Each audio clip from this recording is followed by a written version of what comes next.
With the first pick of the 2024 WNBA draft, the Indiana Fever select Caitlin Clark. I am infinite. You knew better, you do better. Who do it better? Brianna Stu? Nah, 2 letters. CC. Must see TV. Shooting from the deep. Wake up, don't broke folks sleep. Beastie. Couldn't lock it down in the precinct. Hit the John Cena, yo, you can't see me. Easy. R.I.P. the GG. Let her play with Juju. Out with the old, we the leaders of the new school. I let them all in points and times. Still they won't anoint my kind. I know that I'm on point in kind. Arrived at the appointed time. Bottom line, don't avoid the growth. Yeah, we in the gym all day. Shooting logo threes. Hit the rim, no way. See the swishes sweet. Stay off them swishes sweets. BG. Imagine when I hit my peak. Difference between us, I'm getting money like Serena and Venus. You're the opposite of a genius. Caitlin Clark, I'm a superstar. Shooting star, I can shoot it from Mars.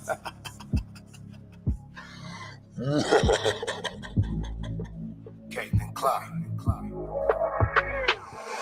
Try to knock me down, but I get back up. Got a double team, the queen, best call for backup. Strong to the rack, but then I back up. Step back, take boot, or I'm strapped up.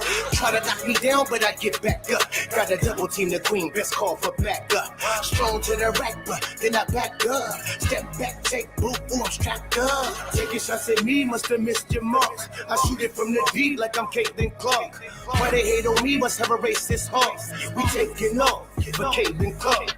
She white a different way, gotta get range. You think this hype cause she white? Be highly deranged. Strange how the game trying to downplay greatness. Put me in the game. Be on his Frank shit. Y'all flying charters, she flying spaceships. She sell out arenas, you sell out basements. Who cares, you MVP, your game is basics. Better off hitting balls, running bases. Caitlin the Juker, the all you aces. DT the face of the league, it need a facelift. Ancient old news don't make me open old wounds. In my ooze, out sure swoops. Rebecca Lobo, hating up on the low. Taking shots from the block, but not from the logo. Pro bono, no promo, and no homo. She grew the league by herself, solo dolo. Polo, Ship out of water. The hands that you needed, Tim Carter. The shit started, a little bitch comments, the bitch woman. They done woke up a monster, go a bit harder. Yeah. Top of the morning, afternoon, night, depending on where you at. It's the Pope, your host, do the most. Welcome to the Just Being Frank show. I had to go live for y'all early this morning. I know it's a very early. I'll be up. You feel me? I'll be up. I've been up. And I've been meaning to drop this video. And I say, you know what? It's too late to drop the video. Everybody and their mama then reported on the national TV games that Caitlin Clark has received. 41 games out of 44, which shout out to Act Nation, because he said, why not just give them all the 44? Now, at first, when I first seen it and came across it, that 41 games nationally televised, I didn't really think nothing of it. Reason I didn't think nothing of it, because I watched every single game last year, every game on TV. Or in one game, I went to the game, the actual game. I went live and in color.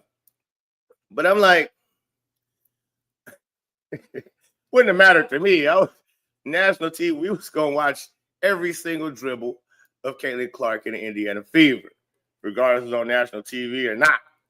It was gonna get watched heavily. But I guess they seen, I don't know if national TV you have to pay for, whatever. But okay, not TNT, they don't really play women's basketball, but I guess ESPN, ABC, NBC, stuff like that. All their games is going to be on there except for 3. 3 you might catch on True TV, somewhere else, streaming, right? And then, of course, you have the naysayers and the haters on Twitter, which, again, I really don't even address no Twitter people, trolls.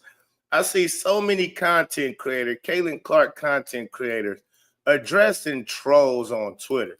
Well, y'all, listen, y'all don't need money that bad. I know y'all don't need money that bad. Y'all don't gotta make a video about every fucking thing. My God, sometimes it'd be like, man, do y'all just wake up and just look for? I mean, I don't know. Teach his own. But I'm like, come on, man. We sit here. It's almost contradiction because we talk about how the people on Twitter or the WNBA players that says there's so much racism going on online and so much bigotry and this, that, and the other. And what do we tell those WNBA players? Shut the hell up. Them is trolls on Twitter. Nobody listen to them. Why are you listening to trolls on Twitter? Let me take this out. Let me get big screen. Well, wow, that's what we tell the WNBA players, correct? Why are you listening to trolls on Twitter? Who cares about what trolls on Twitter got to say or wherever? They're trolls. They're not fans. They're not fans. And so when I see so many Caitlin Clark content creators talking about, they're talking about boycotting Caitlin Clark's games. They're trolls. First of all, talking about Angel Reese fans. Not Angel Reese fans. They're trolls. Angel Reese don't really got fans. They talking about boycotting Caitlin Clark. It seems like they boycott Angel Reese games. Angel Reese fans, they boycott Angel Reese games.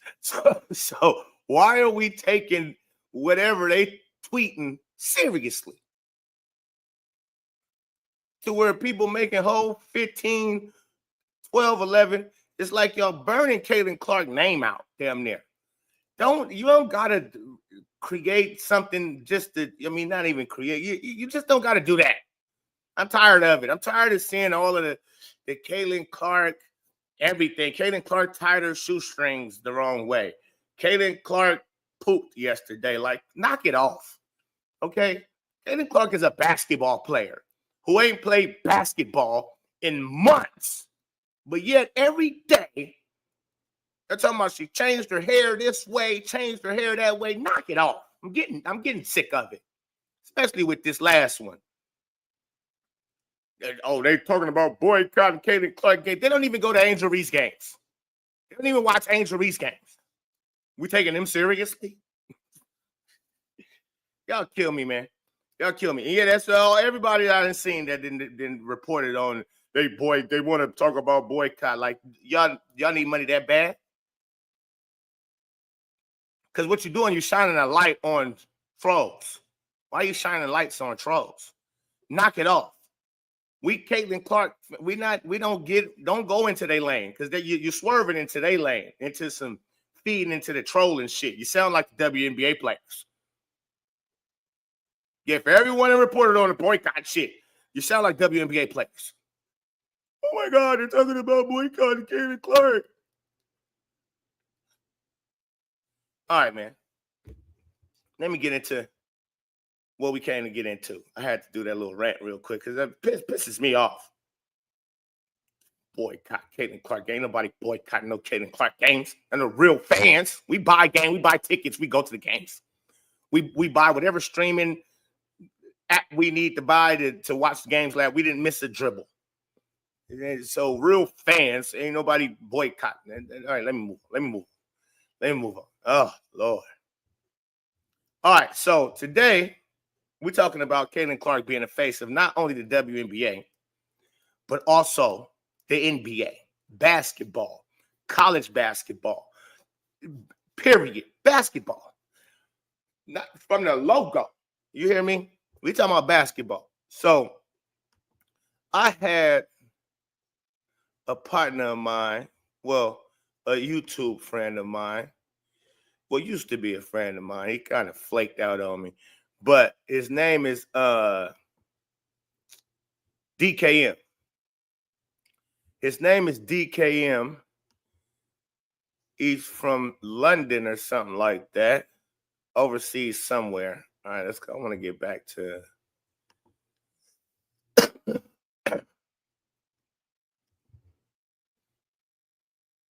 one of the biggest questions in basketball right now is who the next face of the NBA. All right, so shout out to DKM. But he had did a video. This was like 6 5, 7 months ago. And I was saying the same thing. Caitlin Clark not just the face of the WNBA, she's the face of basketball. And I seen this video months ago, and I told DKM, I believe I commented it and said, this was one of the coldest videos you have done. But let's check it out. So I want to share it with y'all. And because DKM, when he come to editing and all of that type of stuff, videos, he one of the best on YouTube, period. If you don't know who DKM is, go check him out. He covers basketball. He used to do Ball Brother content, and Ball Brothers, they fell off like a bad bag of dope. And so, you know, he covers basketball like a mug. He oversees basketball. He bringing up hot shit all the time. So you might want to go subscribe to DKM, and you know he'll drop some jewels about Caitlin Clark here and there for sure all the time. So DKM, he a different type of content creator that's on point when it comes to doing his videos and all that. Let's check it out. The NBA is going to be. I know who it is. Do you? Some of you will ask, what even is? One of the biggest questions in basketball right now is who the next face of the NBA is going to be. I know who it is. Do you? Some of you will ask, what even is the face of the NBA and why it's important?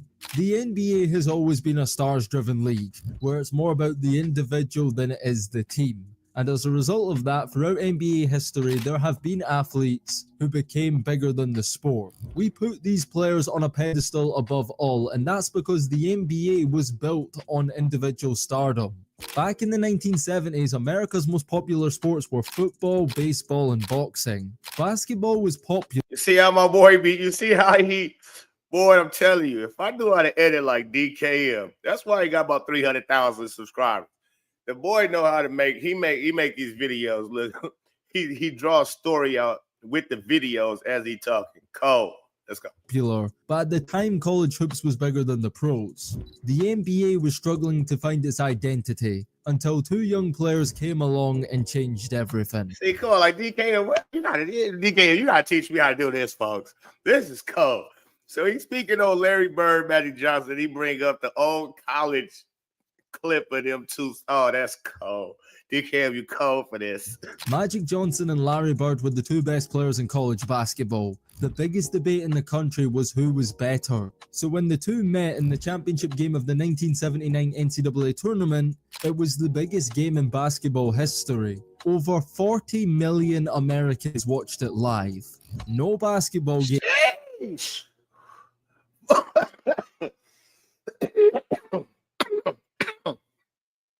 We're not just going to gloss over that.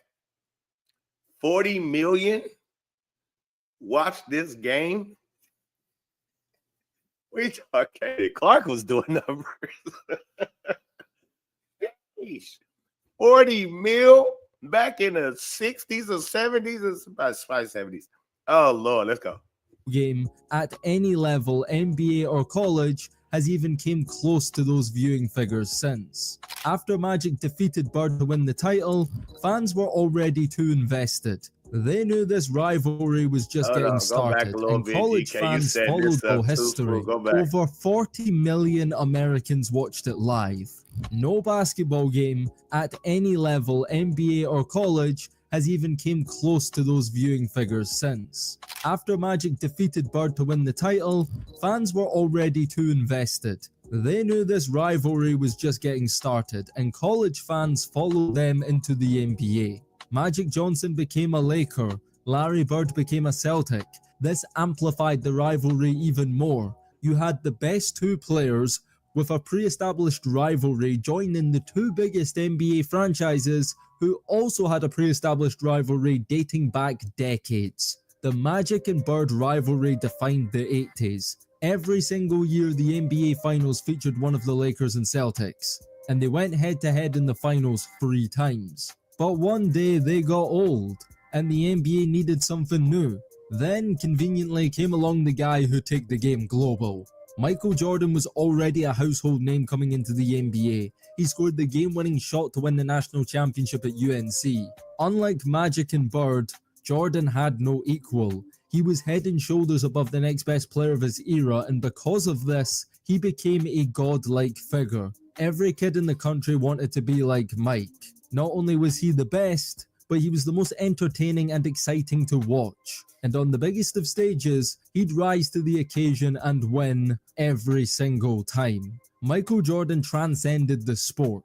He was the best show on television and made people who had no interest in basketball become fans of the sport.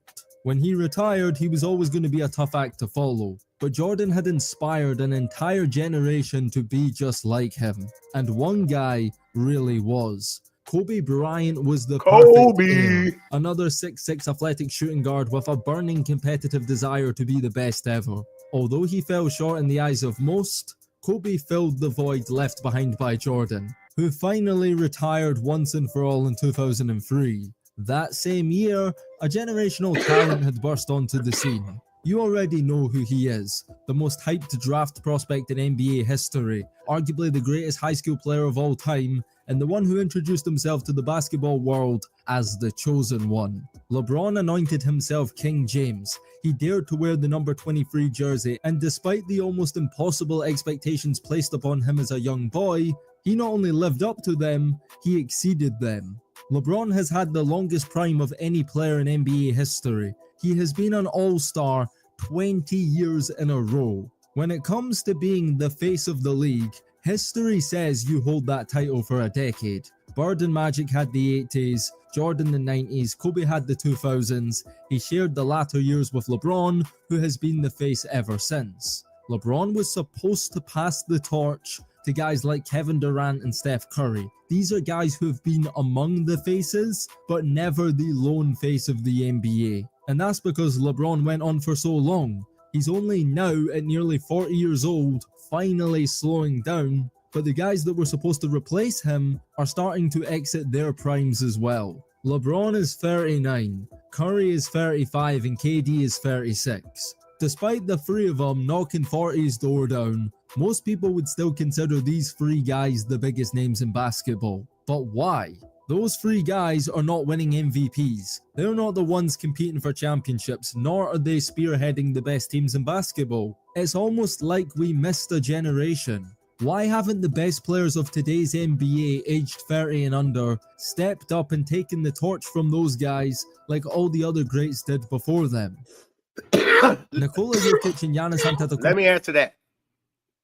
Let me answer that question. He just said, why? It seemed like we passed up a generation. So I love how he breaking this whole video down. He started with Scary Larry and Magic Johnson, how they was the face of the league, and where that all started from their rival in college. Then a rival with the Bostons and the Los Angeles. Cole. Then Jordan took over by himself, lone face, and Kobe emulated but didn't duplicate it what Michael Jordan was and was the face for a while until LeBron came, the chosen one, all of this good stuff. And so you got LeBron, who been the face since early 2000s, 2010, 2012, something like that. Been a lone face, and he's like, hey, why Curry and KD, they didn't take it over? They all damn near around the same age anyways. So if LeBron is the face, ain't no being no face if you in his class, in LeBron's class. So if you Steph, KD, you're not going to be the face.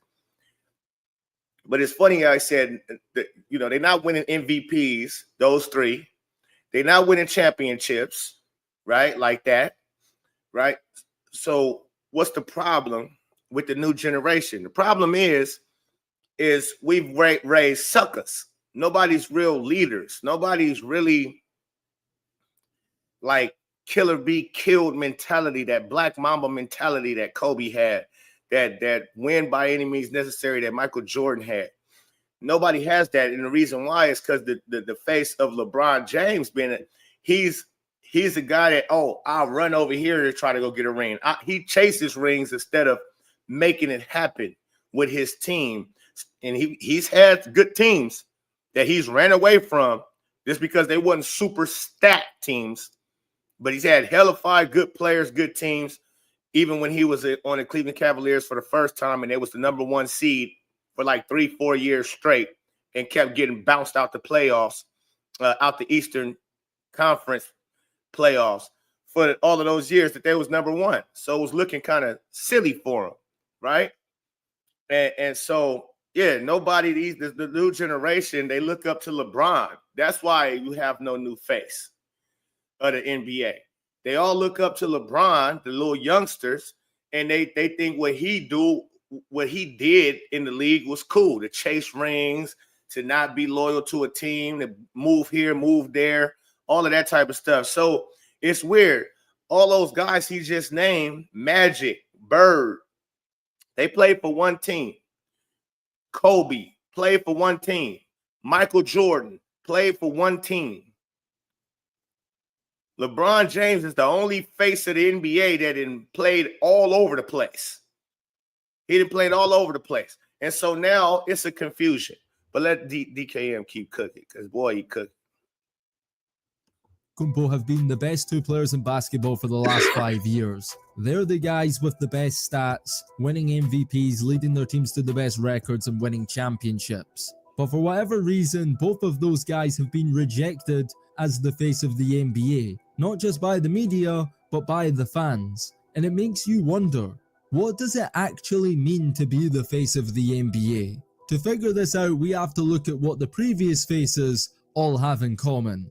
They were all at one point universally recognized as the world's best player. But clearly it's more than that. Being the best player in the NBA doesn't make you the face of the league. If that was the case, Jokic and Giannis would be the faces right now, and we wouldn't be having this conversation. So why have we rejected these guys? Is it because they're foreign? Is it because they play for small market teams? Is it because they're big men? What is it? I've heard this conversation several times, and I think a big part of it starts with the media. They have refused to fully embrace guys like Jokic and Giannis, and on massive basketball platforms like First Take and Undisputed, shows that play a huge part in controlling the narrative, they'd rather talk about playing teams like the Suns, Lakers and Warriors, or recycle debates old as time. They'll talk about anything but the guys that are really doing it in the NBA right now. Nikola Jokic is currently on one of the greatest 4-year stretches in NBA history. He has won 2 MVPs. Last season, he averaged a 25-point triple-double, led the Nuggets to the 1 seed in the West. He didn't win MVP, probably because of voter fatigue, then went on to be Finals MVP, won the title, averaging historic numbers in the playoffs. Notice, I want y'all to notice, because he the way he's setting this up, he damn near made you forget he about to be talking about Caitlin Clark. But the way he laid the groundwork down for you, it's amazing. It's amazing. He about to get to the whole the meats the mean bones of this here meal. This season, he's currently leading the race to be MVP again. This will be his 3rd. Probably should be his 4th. He's got a ring, he has the stats, he's still young to go on to accomplish much more in the sport, but for whatever reason, he isn't, nor will he ever be the face of the league. Clearly, we're just going to ignore Jokic until his time passes. Right now, he's the champion sitting on the throne, and still, nobody seems to care. The debate they should be having every day on these platforms, where he currently ranks among the greatest players in NBA history, and what he has to do to become the greatest center of all time. Whenever I hear the media talk about Jokic, they kind of just briefly acknowledge how great he is. They don't deny his greatness, but they don't really elaborate or expand on it very much either, and just go back to talking about whether or not the Lakers or Warriors will make the play-in. I've heard people say the reason for this is Jokic isn't marketable enough, and part of that may be his own doing. Jokic admittedly has no interest in being famous, he doesn't care for media, and JJ Redick made a good point, that whoever the next face is has to want it. I do think there's some validity to that, but I think the truth is, whoever they is that decides these things, like who the face actually is, clearly they don't want it to be an international player. Because whenever I hear people having this conversation on television, they bring up potential candidates. Anthony Edwards, SGA, Jason Tatum. I've even heard Tyrese Halliburton be mentioned. But historically speaking, in order to be the face, not only do you have to be the best, but you have to become an all-time great. LeBron, Kobe, Michael, Magic, Bird were all the best, and we knew in real time they were on that Mount Rushmore trajectory. They're all considered among the 10 best players in NBA history, so whoever you decide to nominate as the face, you're not just banking on them becoming a multiple-time All-Star and maybe winning an MVP one day like Harden or Westbrook. You're picking them to become one of the greatest ever. Would you bet on SGA, Tatum, Ant-Man, or any of the young stars mentioned becoming a top 10? DKM, he is cooking. That man said, you not just can win one little All-Star MVP, okay? You got to be one of the greatest, one of the best to do it ever. 10 top 15 player in NBA history when it's all said and done? Have any of them done anything in their careers so far that give you any reason to believe that one day they'll be on the Mount Rushmore? No, DKM. Thank you, sir. See, that's why they're not the face. See, now he's breaking it down to exactly why none of these dudes is taking over the ranks. If not, then they're not up to being the face of the NBA. And the truth is, outside of Jokic and Giannis, who have already been rejected, there is only one guy under 25 in the NBA right now we can all confidently agree is on that all-time great trajectory. It's Luka Doncic. He is clearly the best individual player among the current generation of young stars, and he's the one I'd bet my money on winning multiple MVPs and championships in the future. And yet, whenever I see people having this conversation on television, Luka is rarely mentioned. Why is that? If Nikola Jokic really is an exception and is just too boring to be the face, and it has nothing to do with the fact he's European, then why haven't we already anointed Luka as the next face? Why is this even a discussion? You can't say he's too boring or not marketable enough. If you don't like Luka Doncic, you don't like NBA basketball. It's simple. That's real talk, man. Like, look at Luka. Luka is fiery. Luka got swag on the court. Luka got a little chubby belly and be killing people. He got a little, look at the belly. He got a little chubby ride. That's why he wears 77. Because he got a big belly. But the boy is a killer, period. And he do it with a pizzazz, a flair. It's not a, he doing shooting long range, step backs. I don't know if his game, maybe his game too slow. Maybe it might be too slow. But I think it's a European thing. DKM know that. He's a European himself. As that. So the only logical reason Luka Doncic wouldn't be the next face of the NBA is because he isn't American. And if that's the case, then we can already eliminate Victor Wembanyama from ever being the face too. Earlier, I asked, what does every face of the league have in common? Yes, they were all the best, but they were also all from the United States. This is the first time in basketball history that the best players are not from the US. And that'll likely be the case for this decade. So far, Nikola Jokic and Giannis... Damn shame. Did you hear that? And that's the truth. And I be telling my AAU kids this, like, y'all think y'all nice. Y'all play around too much. Y'all don't take the game serious enough. That's why in the NBA, when you look at the NBA, the best players from at least damn near top 5 nowadays, they all from overseas. Because overseas, they not on the same fuck shit that y'all be on over here in the United States. When they playing basketball, they dedicated. They dedicated to the craft. They working hard. They keeping their head down. They ain't all trying to be in the spotlight all the time. Look at me, tweeting, Instagram, selfies, all this type of stuff. They are in the gym, head down in the gym, putting in the work. They putting in the work. And so when I tell kids that I'm training and all that, and we going hard for hours and they tired, and I'm like, and we the only ones out there. We the first ones in the gym, last ones to leave type of situation.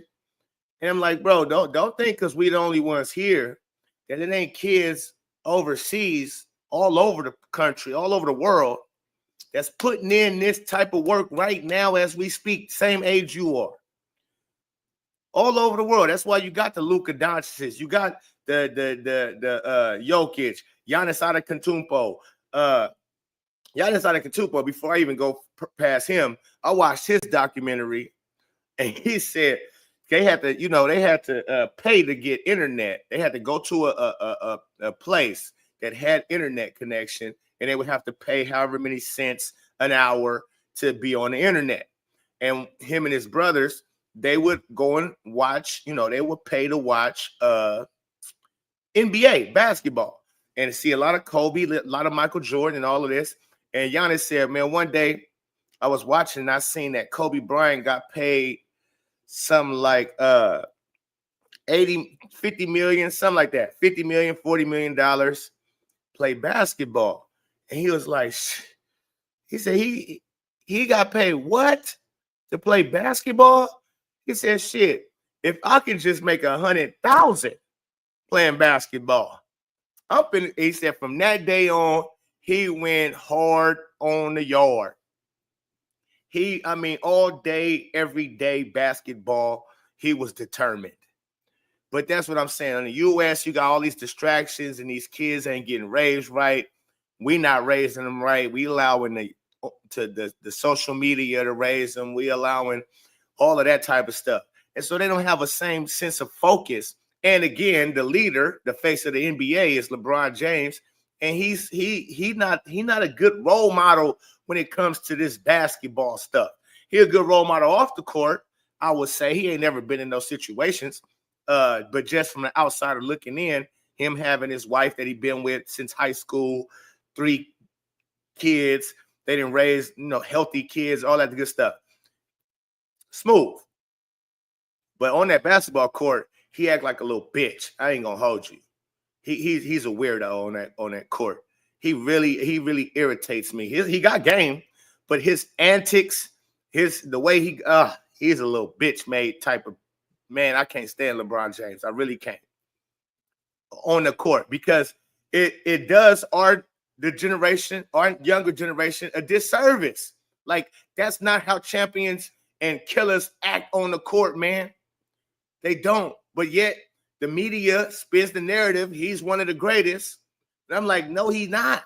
He great in his own right, but he ain't one of the greatest. And to put him next to Michael Jordan is just so disrespectful and disgusting. It's disgusting. Do you hear me? Because that man, his character can't even. His character, his makeup, his mental makeup, it don't equate to Larry Scary Bird, Michael Jeffrey Jordan, Kobe Bean Bryant. It doesn't. Go look at their mentalities and then go look at his mentality. And that's the problem with our younger generation. They follow after a LeBron James type of dude's mentality, man.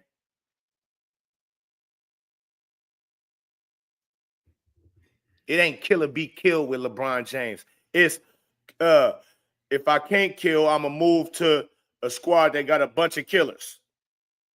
Have been the best players of the 2020s, and it's looking like Luka and Wnba will be the best after them. LeBron isn't going to be around forever. He said himself the end is near. Eventually, whatever drug they've been giving LeBron James to keep this man upright for all these years. I'm going to use that for another video. I always thought from a long time ago in real time when he was, I'm like, it just seems fake with him. Everything, it seems DEI with him. Not DEI, but it seemed like industry plan. Like they was already predicting before he took one dribble to the NBA. The narrative they were spinning was he's going to be better than Jordan. They were saying that before he took one dribble in the NBA. He going to be better than Jordan. Just like how they damn near do Juju with Caitlin Clark. But you're gonna have to choose someone. And if that's really the case, and to be the face of the NBA, you have to be American, then it makes sense why LeBron at 40 is still the face. Because the young American stars of today are yet to prove themselves worthy on the court, and are doing themselves no favors off the court either. In 1980, you could get away with making love to every girl in America as long as you had that Hollywood smile, and when you stepped on the court, it was showtime. LeBron James was the biggest star in America for 20 plus years, and not once was he ever involved in any kind of controversy. You can't say the same for the young stars of We today. just talked about Potential that. candidates who had the star power and potentially the talent to be the face have all ended up blowing it for themselves. They tried to push Ja Morant. He decided he'd rather be a wannabe gangster on Instagram Live. They tried to push Zion Williamson. He couldn't control his weight, became injury prone, and got himself in hot water with an adult film star. They are currently pushing Anthony Edwards, and then they found out he's whiling in the streets paying six-figure abortion fees and not giving a care in the world. At one point they were pushing LaMelo Ball. He has the star power, but he's been irrelevant the past 2 years because he can't stay on the court. So taking DKM, you cooking, bro. You cooking, bro. I just had to say that. everything we've just said into consideration, basically what the NBA is looking for is a star that's marketable from America. Now that we've established Caitlin Clark. See how you, man, I love how you break it. I'm just saying, that's why I say you cooking, bro. The way you just broke that all the way down. Ja Morant can't be the face. He doesn't want to be gangster. Anthony Edwards, he all over the place, paying baby mama 6 figures to get abortions. Who else did he say? Again, yeah. And that's what we were saying. LeBron James, the Tom Brady's of the world, the Kobe Bryants, he got into a situation. But Michael Jordan, Larry Bird, they didn't get into those situations like that off the court like that. Kobe got into a little situation, but not guilty. So no situation. that's the criteria, I had to think to myself, who is the biggest American basketball star right now? The answer is obvious, and some of you won't want to hear it, but it's true. It's Caitlin Clark. None of the male American-born basketball stars. Hey, you see how he made the screen go black before he? Come on, yo, editing work, homie. I need to learn how you do this. So I need to hire you to do my shit like this. We got to talk, DK. I need to have. We got to talk. We got to talk, sir. Move the needle like she does. Caitlin is the biggest name in college basketball, not just women's, men's too. That's including Bronny. In real life, she has more motion than Bronny James. It's not close. Zach Edey is the 2-time National Player of the Year. His name doesn't hold nearly the same weight as Clark's. Her influence transcends women's sports. People who have never watched women's basketball in their lives are tuning in to watch her games. That is the same kind of influence that Bird, Magic, and Michael had. The numbers are mind-blowing. The 2023... Hold on. What do I got going on in my chat with this Ashley Knuckles dude? Ashley Knuckles, let's see, man. Let's see. Is you here for trolling? It's too early for trolling, homie. You're right, but hey, let me go back up. Because if you're talking crazy, I'm finna delete you. It's too early. You finna be timed out, kicked out, and all of that. It's too early for you to come in here. I seen Ashley Knuckles. I never seen you before around here, so I knew you was on some. I knew you was something different. Please don't tell me you're a Reese Cup fan. VVS says. Don't agree. Doncic is great, but can't be the face. His game is not much flexible. She can have the best rookie argument, but the best player argument, you will never win. You will just give your opinion. You got to do something with that WNBA record of turnovers. Idiots. Okay, he don't understand assist to turnover ratio. Obviously, he don't understand basketball. Obviously, and he didn't watch Caitlin Clark and the Indiana Fever. Obviously.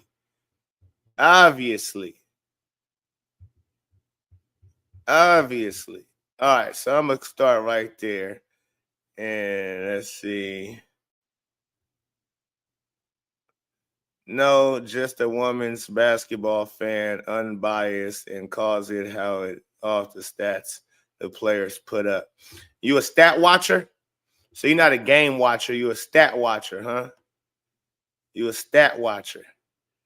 You can't be the GOAT of a league when your specialty is 3-point shooting and she shoot 34% behind the line and breaks records in turnover. Wow. People are really dumb some these days, man. Leading in assists, not a specialty, right? Again, right. I'm telling you like this. I don't feel like even hearing from you type of people. You dummies. If you're a dummy, I'm about to kick you out. That's like me saying, Angel, okay, yep, you're a dummy. So I'm about to kick you out of here. You're out of here, buddy. You're right. But you interrupting my show. You interrupting my show, goofball. So you're out of here. Retired. You got people ban user and delete comments. Bop, he's out of here. All right. Yeah, you're out of here, buddy. Nobody got time to hear no stupid shit. I don't want to hear no stupid shit this morning. You're out of here.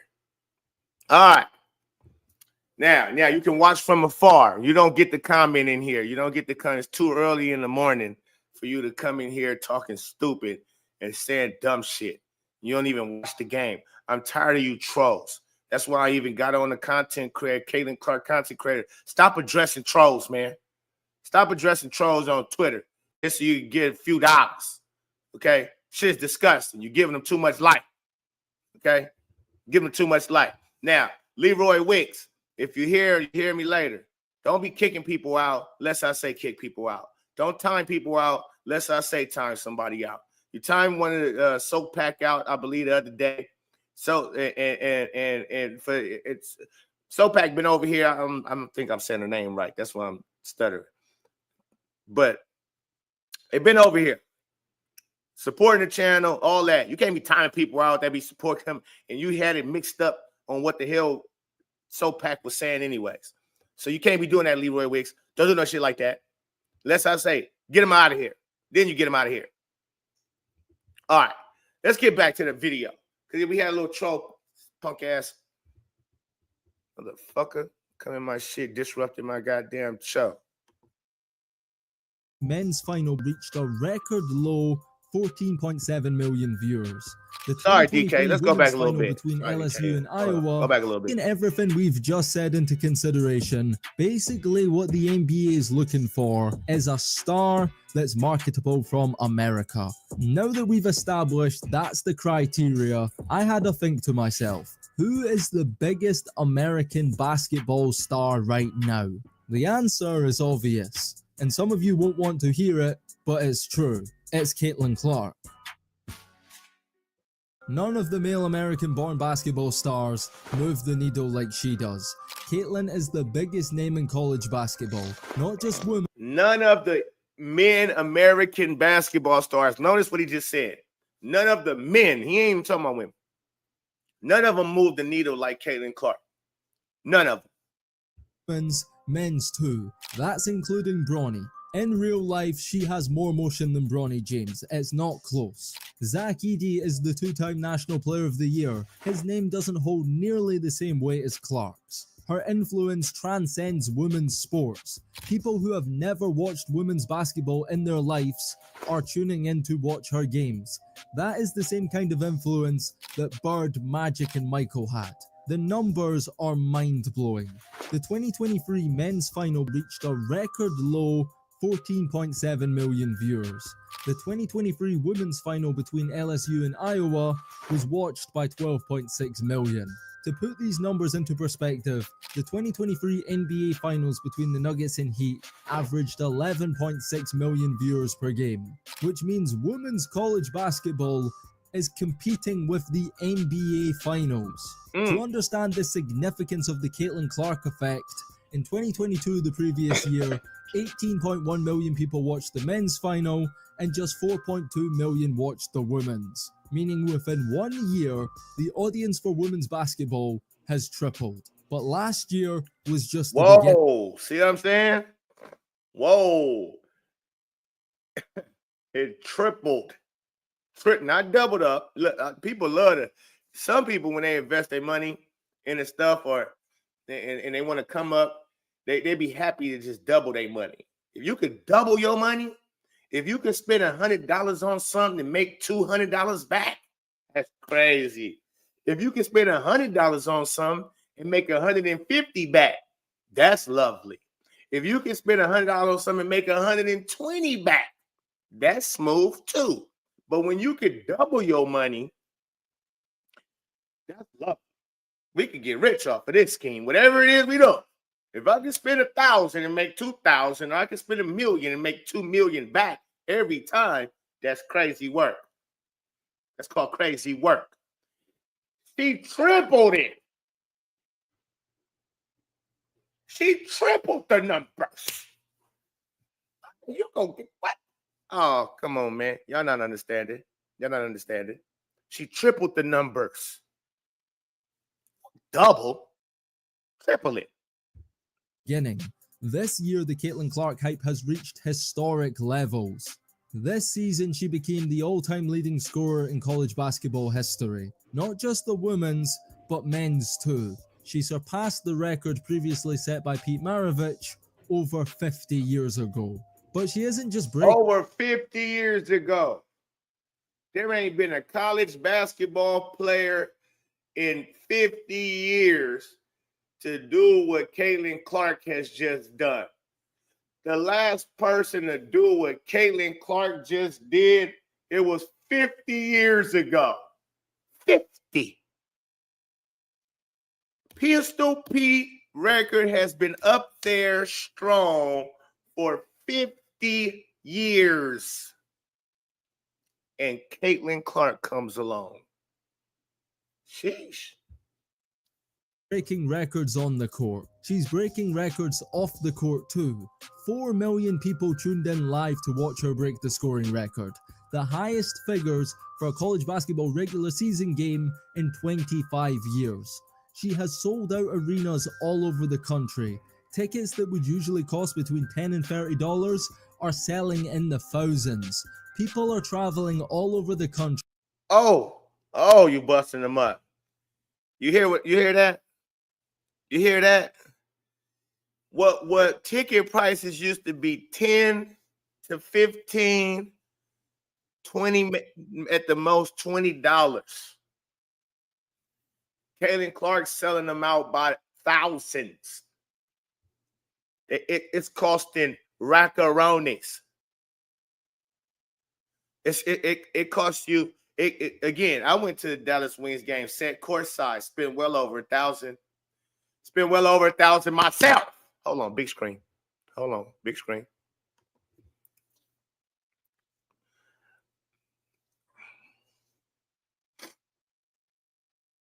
Hello, people. My name is DePaul Frank. I'm an advocate of basketball. To be specific, men's basketball. Never watched women's basketball. Here and there, check it out. See if anything interesting would catch my attention to the point where I would continue to tune in. I watched Lisa Leslie and the Los Angeles Sparks go at it with the Houston Comets, and that was Cheryl Swoops and Cynthia Cooper, and I knew all. I was familiar, Don State. I was familiar with everybody's game because I watched them play before the WNBA. There was a thing called, it still is, the USA Olympics. They had a women's side and they had a men's side. And in Olympic time, you will watch the Olympics. And so watching the Olympics, I used to see them battle for the gold, and not battle. They used to whoop everybody's tail for the gold. And so I was real familiar with all of those women. And when the WNBA came around, I checked in. I watched. And the next year, I think I watched the finals of the next year too. But like, it just had to be like the finals. If the finals came on, I'll watch. Because it wasn't that entertaining. It wasn't that interesting. It wasn't nobody that really grabbed me.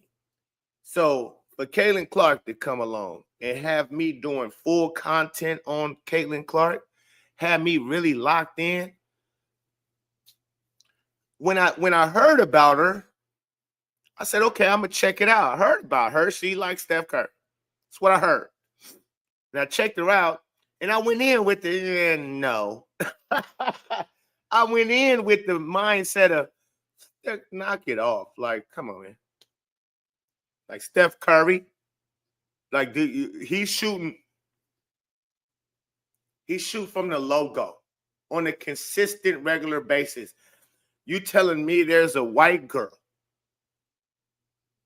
that shoot the ball like a Steph Curry? It took for somebody, I forget who it was, but it took, and shout out to them, whoever they may be. But it took for them to have to tell me, this girl likes Steph Curry like 4, 5 different times. And I'm like, all right, I'm gonna check her out. Because I think they sent me highlights of some shit, or she's scoring 30-something in the March Madness her junior year. And I got to check her out, Final Four for South Carolina. And the rest been history. When I watched, as we watched, because we just broke that film down the other day, we all watched. If you was here, you watched. We watched the game, South Carolina versus Iowa, Final Four game. Caitlin Clark had 41 points, 8 assists. And she did it so easily and effortlessly, but so smoothly and smart and crispy and straight to the point, and just it was something I never seen. And it wasn't even the logo threes. So at the time, she wasn't even shooting logo threes in that game. She got a lot of her money. She had a couple threes, but she wasn't taking no long rangers in that game. Next game versus LSU, she took some long rangers. I think we're gonna have to play that game too. She was taking long ranges and making them. So that I seen a little Steph Curry. I seen what the people were talking about. Like, damn, she's really shooting from them logo.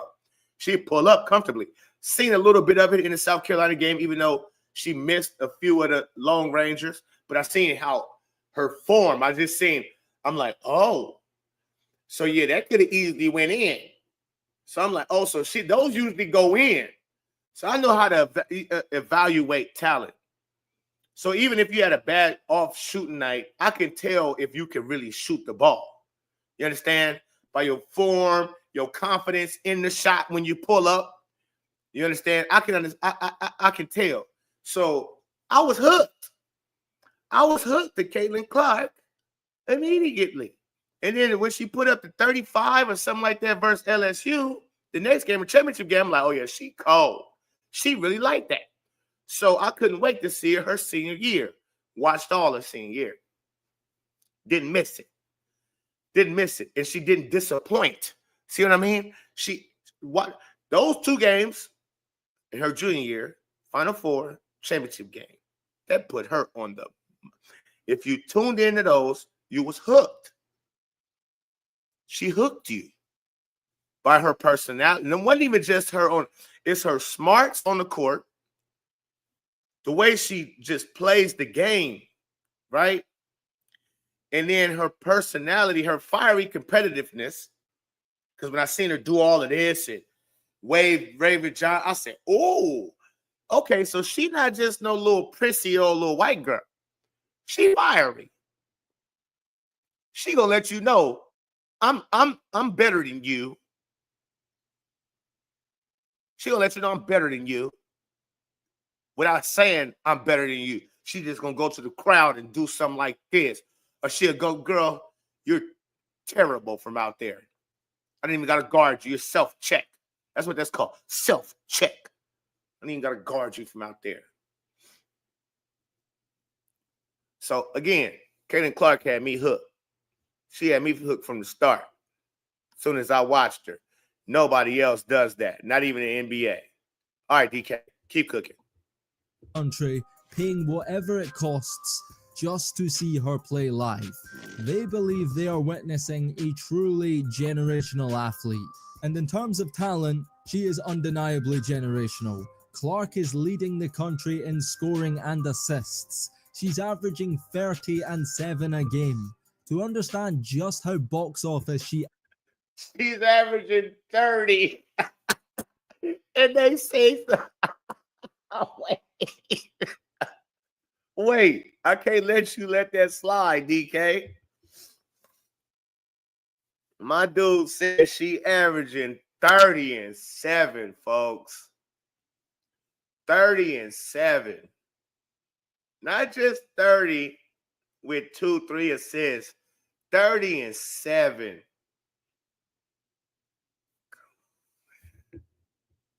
Just let that sizzle in your spirit for a second. They talking about Juju Watkins. Juju averaging 24, man. They talking about Juju as a scorer. They talking about Juju Watkins as a scorer is the most best scorer, elite scorer we've seen in women's college basketball, period. Well, here you have a player who just left college basketball with all of the records, even the men's record. And she just averaged 30, bro. And y'all got the nerve to fix your lips to even say anything like about Juju and her scoring as if Caitlin Clark didn't score at the highest. I really don't. I don't get it. I don't get the stupidity, but I guess I really. Or what's wrong with our world today? Sheesh. She actually is. One of Caitlin Clark's games drew 1.8 million live viewers on Super Bowl Sunday. She set Fox Sports viewing figure records during the biggest sports event of the year, paying whatever it costs just to see her play live. They believe they are witnessing a truly generational athlete. And in terms of talent, she is undeniably generational. Clark is leading the country in scoring and assists. She's averaging 30 and 7 a game. To understand just how box office she actually is, one of Caitlin Clark's games drew 1.8 million live viewers on Super Bowl Sunday. She set Fox Sports viewing figure records during the biggest sports event of the year. The March Madness number 1.8 million views for a game during Super Bowl Sunday. Unrivaled said they had a successful season. Their biggest draw was 300,000. Again, 300,000. So double that, that's 600,000. Triple that, that's 900,000. Quadruple that. You still ain't there? So Caitlin Clark for one game during the Super Bowl. During the Super Bowl. Drew 1.8 million viewers. Unrivaled, biggest viewership was their first game of the season, basically. And they couldn't draw 500,000. Caitlin Clark does quadruple the numbers that Unrivaled them. Oh my God, bro! On Super Bowl Sunday. Yeah, man. Face of the league, man. Face of the in both leagues. She's the face of both leagues. Numbers get crazier every round. Records are being broken every game. The highly anticipated rematch of last year's final, that was the most watched basketball game so far in 2024. Men's and women's, NBA included. The final four Hold on. Whoa. Say that one more time for the people in the back. Say that one more time. She set Fox Sports viewing figure records during the biggest sports event of the year. The March Madness numbers get crazier every round. Records are being broken every game. The highly anticipated rematch of last year's final, that was the most watched basketball game so far in 2024. Men's and women's, NBA included. The most watched basketball game of the year. NBA included. 6 times the number. That's 6 times the number. Oh man, she doing man. Come on, man. What are we talking about here? They made sure she on the national TV. That's the funny thing.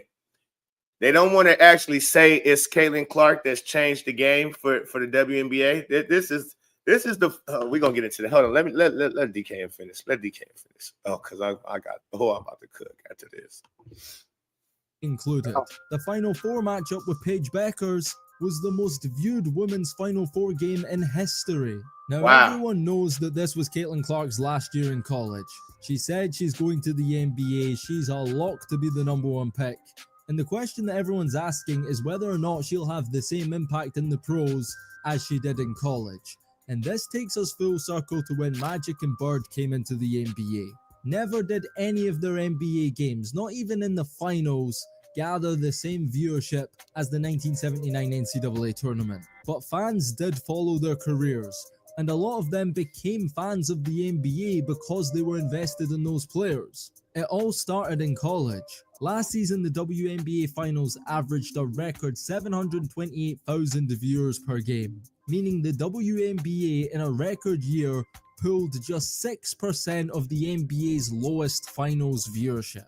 Now, people will say the reason for this is because people would rather watch men play basketball.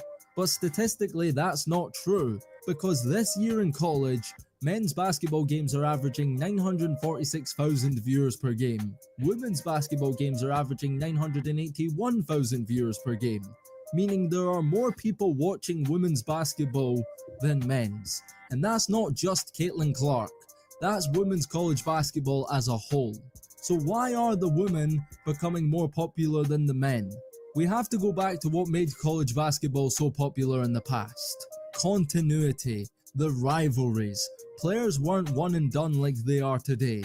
The best players would spend multiple years in college, and when March Madness came around, you'd be rooting for them to win or lose. Rivalries in college basketball today are more about the programs and their history opposed to the current crop of teams and players. And that's because the best players don't stay long enough to build these rivalries.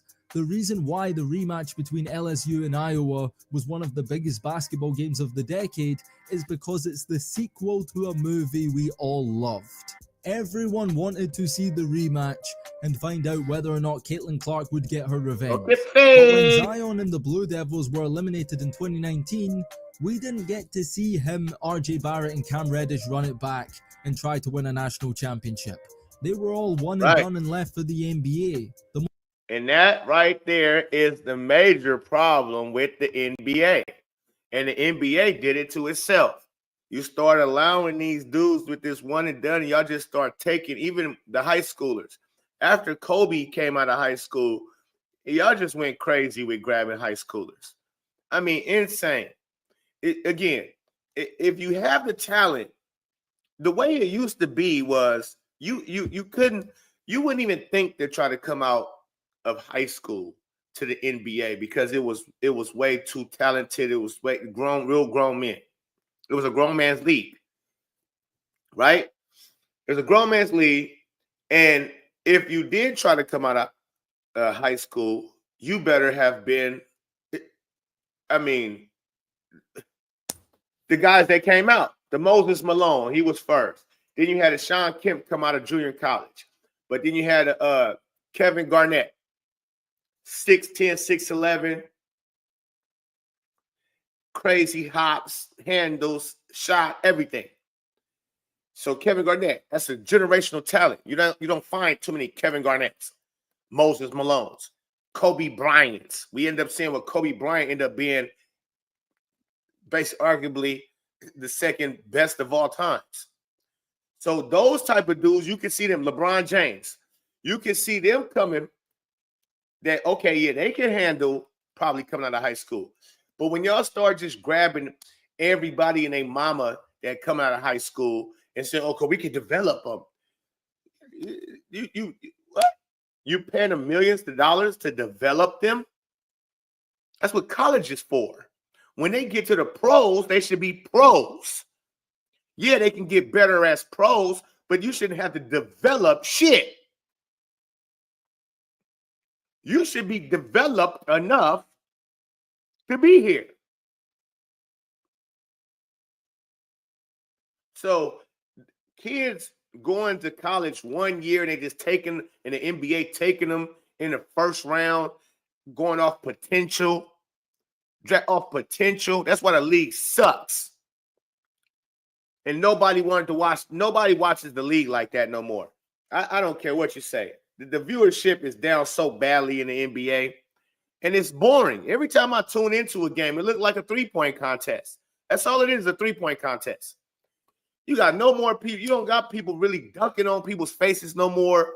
No and-one dunks. I mean, it's become a three-point contest. You see what the dunk contest looked like in the All-Star weekend for the NBA. It's terrible. Again, LeBron James, all the hops in the world, all the athleticism. God can bless that man with all that athleticism. Everybody who was a star before LeBron James, who was a star that can jump out the gym, athletic like that, everybody did the dunk contest. Every single player that could jump out the gym, freakish athlete, and was a star in the league, they was doing the dunk contest. At least a few times in their career. LeBron did it once because he's scared to compete. But that's what I'm talking about the mentality of the leadership that the kids got to look up to is LeBron James. And he's a buster when it comes to competing for real. And again, it's weak. Now after LeBron didn't do it, now all the younger kids coming after LeBron who can jump out the gym like a John Morant and Zion Williamson, none of them are doing the dunk contests. What kind of what? And so again, the biggest draw in the All-Star weekend in NBA is the three-point contest. And it used to be the dunk contest, but they didn't took dunking out of the game damn near all the way around. We might as well watch the women. Y'all, oh man. The most polarizing names in college basketball, guys like Christian Laettner, JJ Redick, even Grayson Allen. You knew come March you would see them, and whether you wanted them to win or lose, you watched to find out. If those guys were one and done, we wouldn't still be talking about them today. Very soon, Caitlin Clark and Angel Reese will be in the WNBA. Both players are marketable. They have made millions in NIL money, and they have a pre-existing rivalry dating back to college. Angel won the first battle, Caitlin Clark won the second. Both games were must-watch TV. And if we have to wait until the WNBA finals several years from now for the ultimate decider, the trilogy, we'll all be there watching. Those two have a chance to recreate a magic bird-like rivalry in women's basketball. The rivalry that made the NBA what it is today. Caitlin is going #1 this year. Paige is projected to be the #1 pick in 2025. You also have Juju Watkins, who had a historic freshman year at USC. She's coming to the WNBA soon as well. There's a lot of high-profile names coming, and for the first time ever, the WNBA is about to have high-profile basketball superstars in their league. To bring it back to Caitlin Clark though, she will not fade into obscurity when she leaves college. At NBA All-Star Weekend, we saw Steph face off with Sabrina in the three-point contest. And this opened the door for WNBA stars to be a part of All-Star Weekend, giving them a platform to reach the mainstream NBA audience. The NBA All-Star Weekend is in desperate need of a spark to revive fan interest. Best believe they will find a way to get Caitlin. Like, look at that bullshit. But look at this book. Hey, come on, right there. Like shit like this. That's such a turnoff, man. That's such a turnoff. I can't believe. Look, this is how unserious the NBA is, man. You guys supposedly having the best players in the NBA on the floor competing against one another. They get all kind of money for the winner and all of that type of stuff. They get money for this. And this is what y'all do. Y'all got fans that paid money to watch, to come here and watch. And that's this ain't only Luka. It's 33 seconds on the clock, man.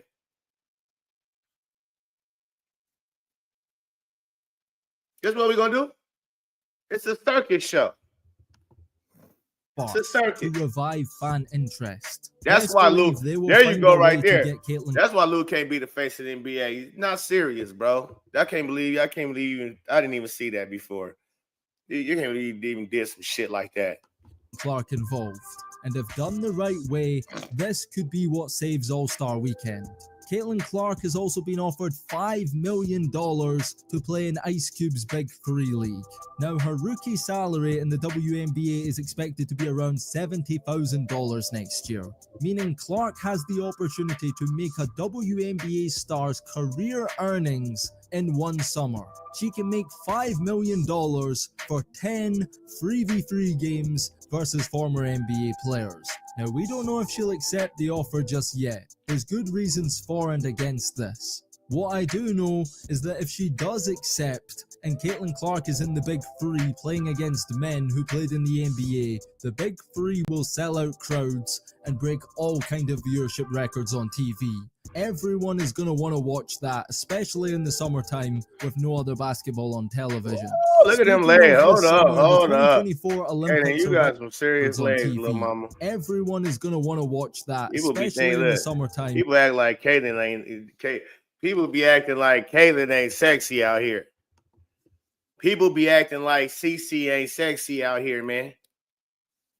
When CC don't put on makeup and all that shit and eyelashes and all that fake ass shit when she on the court hooping. She's a hooper. Off the court, and when she off the court, she just chilling on a regular day. She ain't got makeup and none of that shit on. But when it's time to clean up nice and dress to impress and put on your best, yeah, Caitlin Clark is a darling. Okay. Caitlin Clark sexy than a motherfucker. I'm gonna be frank. Them legs. No other basketball on television. Speaking Boy, of this summer, the and she didn't grow on 2024 me. Olympics are right around the corner. And the oldest tradition in USA Clark, basketball one of the is to baddest out take a there. college Look player at to it. the Olympics. Just pure USA beauty. Basketball just Look at it. released their That's 14 pure athlete beauty. roster for training camp, and Caitlin Clark is on that list. She'll be in Paris, representing her country, playing alongside Brittany Griner, Brianna Stewart. Okay, that's enough of that now. Enough of that. Caitlin Clark is a pure beauty. Do you hear me? Gorgeous as they come. Natural as they come. Natural beauty. That's what Caitlin Clark is. Now let's talk about this, man. Sheesh. Because shout out DKM, man. Go subscribe. That dude, listen, he put videos down like no other. I ain't gonna even hold you. The way he edited his videos and all that good stuff, I ain't gonna hold you. He used to come over here on the show. He used to rock with me. But that's another story. That's another story. Neither here nor there. I'm not gonna get into that. But Caitlin Clark, this was before that video. He did that video before the WNBA season. Yeah, he made that video, right? Yeah. And that's why I had to bring it up today, because it remains to be true. The fact that Caitlin Clark don't get the love she get is ridiculous, but they will definitely.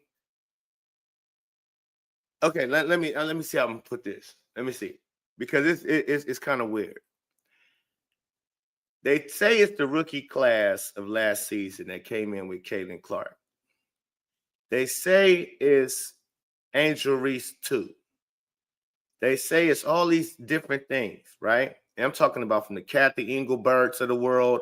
I'm talking about for all the players, mostly all the WNBA players. They'll say, oh, it was the rookie class, and then we was already headed up anyways, and all that type of stuff. And then when Caitlin Claim and Angel Reese in that rookie class, it just tipped the scale type of shit, okay?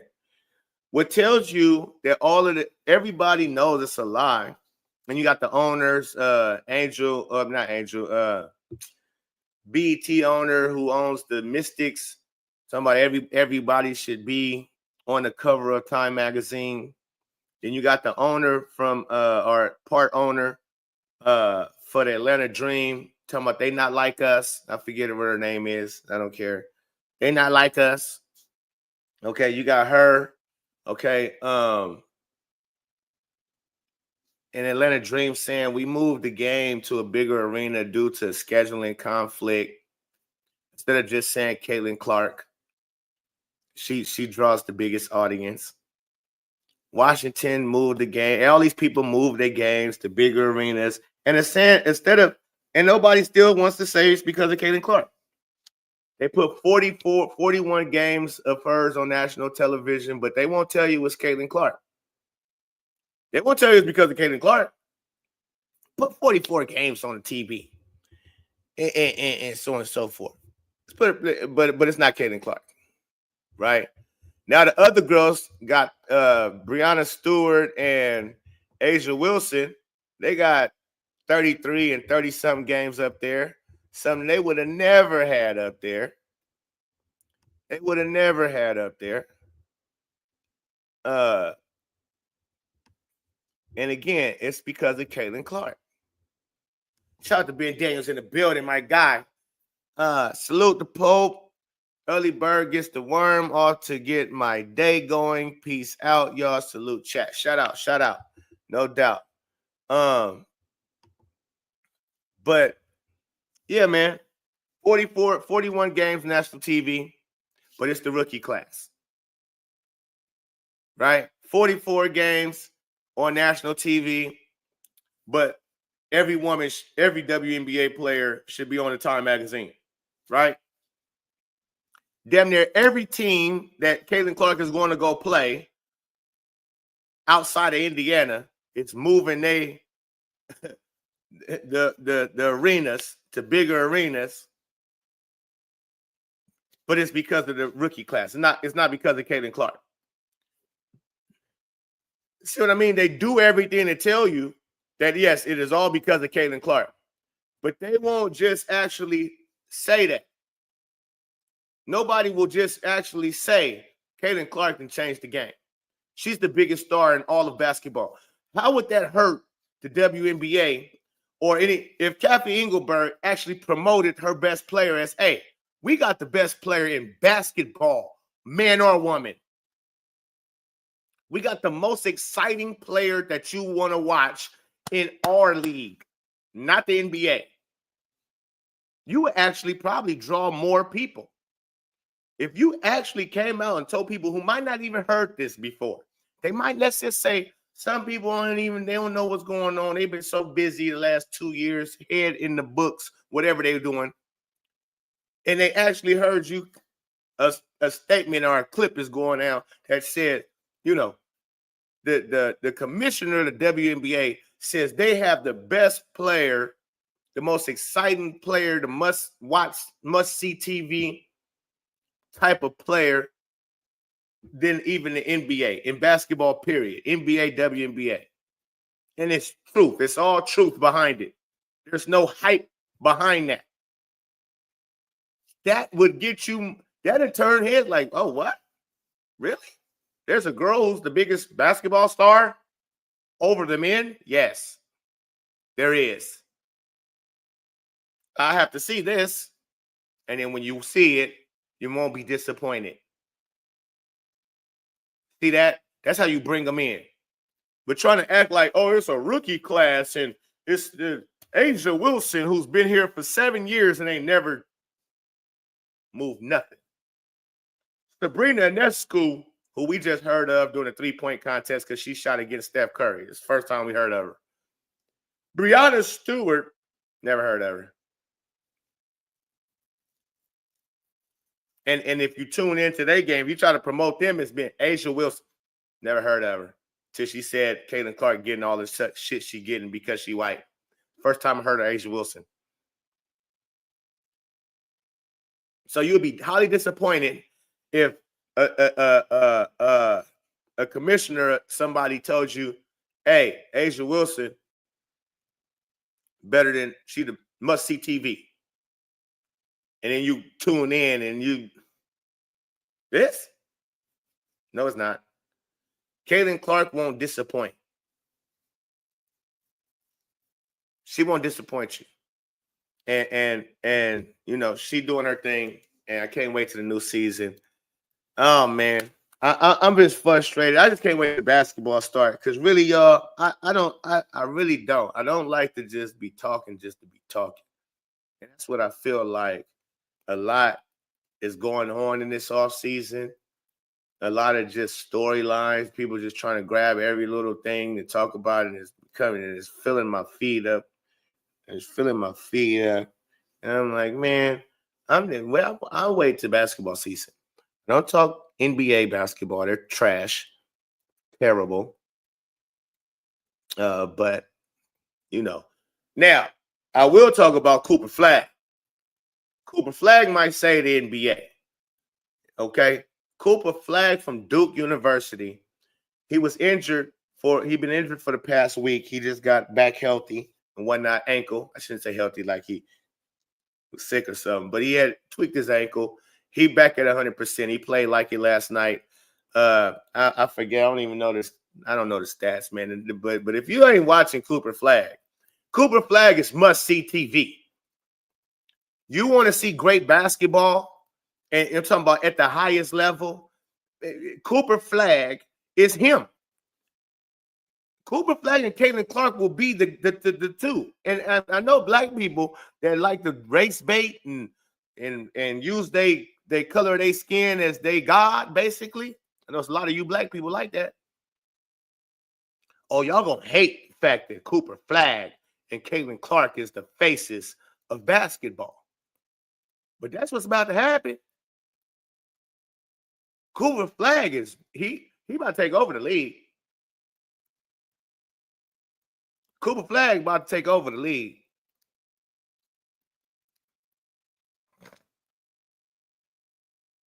Hold on. First of all, Shane, you gotta listen. Again, some of y'all gotta listen. I didn't say he know Caitlin Clark, but he damn sure must see TV. So you don't know basketball if you don't. Again, y'all want to piss me off this early morning? Hey, cool, definitely. Hey, get off Caitlin Clark nuts. I didn't even say he liked Caitlin Clark, but he damn sure is a real super duper hooper, and he's must see TV. Yeah, take over the league. The league is trash. What you mean? Yeah, don't know again, man. Again.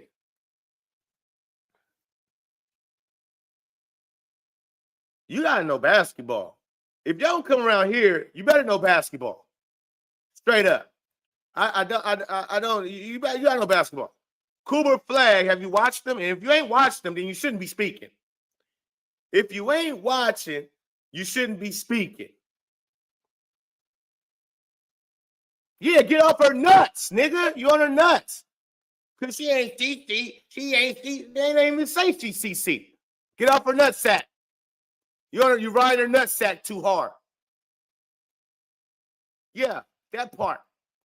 So, again, you ain't watching. Because you would know, or if you watching, and do you know basketball? So, point blank, period. Cooper Flag is him. If you ain't watching, you need to go watch him. Because the boy is off the chain. He do everything right. Everything. You're talking about high IQ?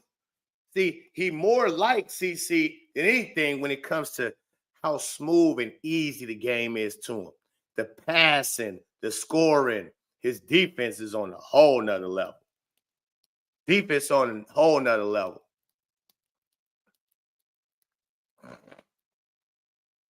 No, Shane. I'm talking basketball and who top-notch basketball players. All right, you timed out. But you done time out. He done time out. I don't got time. I don't got time this morning for no stupid shit. I don't got time this morning for no stupid shit. He's a hooper. He's a killer. And all you black people that don't want to admit when you see a killer and you know a killer, that's on you. Let me get on up out of here, man, because I'm in the fucking around block everybody because I'm not in the mood today. All right, peace and love. I'm out.